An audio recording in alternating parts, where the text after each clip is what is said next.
Terve vaan pitkästä aikaa YouTube-väki täältä viritysluolasta. Nyt tuli torissa vastaan tuommoiset tötteröt, mitkä sopii tohon meikäläisen Mercedekseen. Ja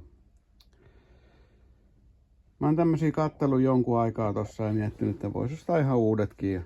Tää on hinta vähän hirvittänyt, kun 500 euron luokkaa muutamasta laipasta ja parista putkikäyrästä, niin se ei tolleen noin niinkun, se nyt ei ole lämmittänyt mieltä silleen, että mä oisin niinku mieltynyt siihen, ja sit tossa on kaikkea muuta, niin eipä tullut hommattua, mutta sit nää tuli vastaan torissa ja mä laitoin myyjälle tarjouksen ja hän hyväksyi sen ja mä oon oikein tyytyväinen, että mä en maksanut näistä täyttä hintaa. Jokainen voi katsoa ton logon, kenen tötteröistä on kyse. Mutta aika paljon on tullut dighitsailtua tuossa vuosien varrella ihan töiden puolestakin aikanaan. Ja kun mä rupesin näitä tarkastelemaan näitä hormeja, niin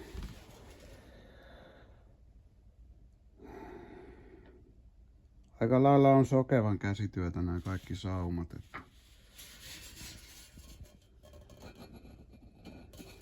On aika rujon näköistä työtä noin niin kuin 500 euron kappaleeksi, että eikä siinä oikeastaan niin kuin se pahin homma, mutta katsotaan nähdään tuonne sisään. Niin kuin näkyy, niin ei minkään näköistä tunkeumaa tuossa hitsissä. Ei sitten niin minkään näköistä. Vähän huonosti näkyy, mutta joo, tossa on vahingossa tullut vähän tunkeumaa tohon kohtaan. Mutta muuten ei sitten ole kyllä, minkään näköistä tunkeumaa. Ja on kyllä niin pienellä virralla vedetty, että oi voi. Ja toinen on tosiaan ihan yhtä paskasti hitsattu, että ei toi on niinku, ei toi oo kiinni missään.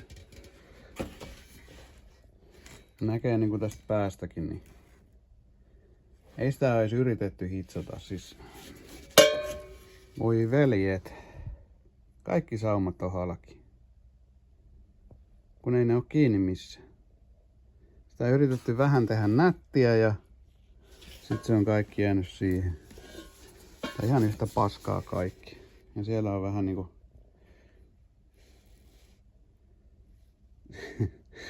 joo. Ja sitten nämä kohdistukset.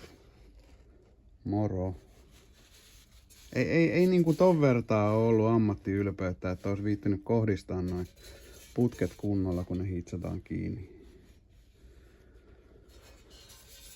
Lyödään vaan jikiin laivat ja voi hyvää päivää. Tämmöstä saa 500 eurolla. Kannattaa ehkä katsoa vähän tarkemmin ennen kuin sitten lyö kättä taskuun. Mulle tää nyt ei oo ongelma, mä raapasen tosta tikin tulille ja korjaan näet. Täytyy vähän siistiä putsata ensin. Mutta joo. Aikamoinen pettymys olisi, jos olisi niinku kaupasta käynyt nää hakemasta. Kenen komea logo tossa nyt onkaan kyljessä, niin voin sanoa, että mä olisin vienyt takaisin. Ei sillä, että kyllä ne varmaan toimii ja ajaa asiansa jonkun aikaa, mutta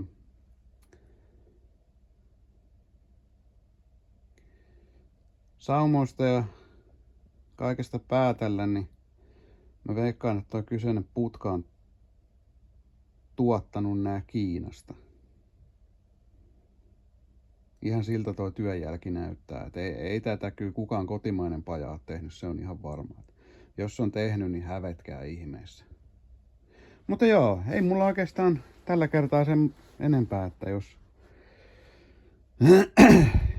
jos vaan tulee kommentoitavaa tästä, niin laittakaa ihmeessä, että minäkään täydellinen on, mutta Kyllä vähän pitäisi laadunvalvontaa olla, että mitä työnnetään niin kuin ovesta ulos. Semmonen pieni räntti tällä kertaa.